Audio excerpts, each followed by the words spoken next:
Hello everyone, here's Nate. We're going to help us out with the squat today. We're going to talk about the squat and two different positions that we can utilize with the squat, and also integrating that in our assessment process. So Nate's, first of all, we're going to start off facing forward. We're going to go in the XXX position, right, which is neutral in the sagittal plane, neutral in the frontal plane, and neutral in the transverse plane. So we're not going to be toed in or toed out.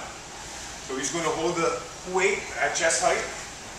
I'm going to kind of top him through the cueing, shoulder blades back, lifting the rib cage up. What you're going to do, Nate, you're going to spread the floor apart with your feet, push your knees out, and then push your hips right back.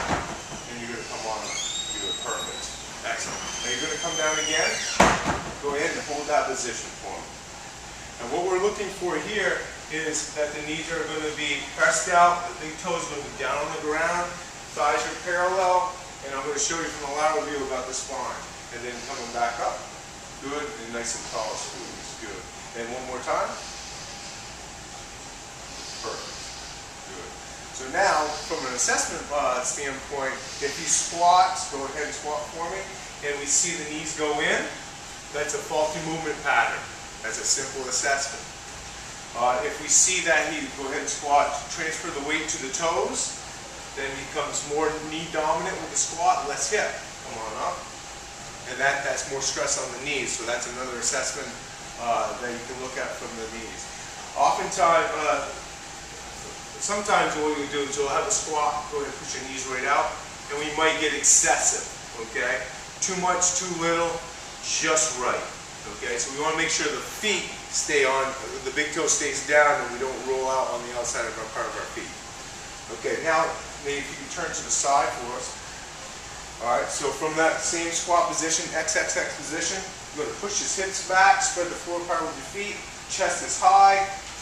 Okay, so we're maintaining spinal curves, thighs are parallel, knees are out. We've got a positive shin angle, here to here. The shin and the trunk should be in the same parallel line. And come back up, perfect. Weight on the heels one more time. Push your hips back. Spread the floor apart with your feet. Excellent. Shin, torso in the same parallel line. And come on up. Now I'm going to show you a faulty pattern for that. Nate, what you're going to do is let the weight transfer a little bit to the front of your feet. Okay, go ahead and squat. So you'll perform a knee squat. They'll initiate the movement. We'll have too much knee going forward. And come back up. Now this becomes a problem because, again, it puts a little excursion on the knee and more pressure.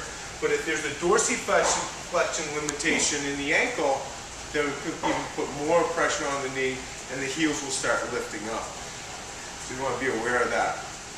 The spinal flexion, when you go ahead and squat for me again, they may actually choose to go here. We have a bad angle. Okay? So there's more pressure on the low back here and inefficient for the legs. And then on the way up, he's going to initiate with back extension and then come into hip extension. So if we went, go ahead and face forward again. Doing okay? All right, man, there we go. So now what we're going to do is go X, W, E.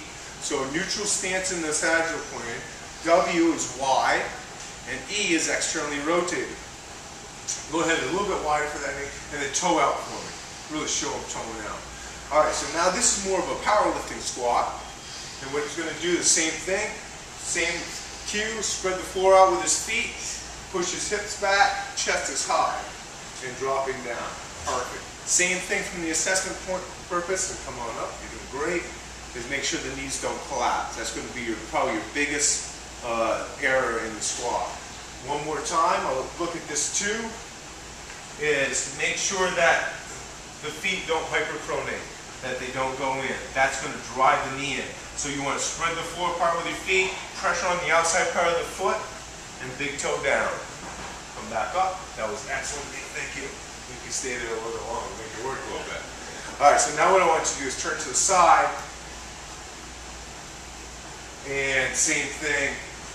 Push the knees out, same cueing. Push your hips back. And now, good. Now, some people can do this very, very well. We're looking for a vertical tibia.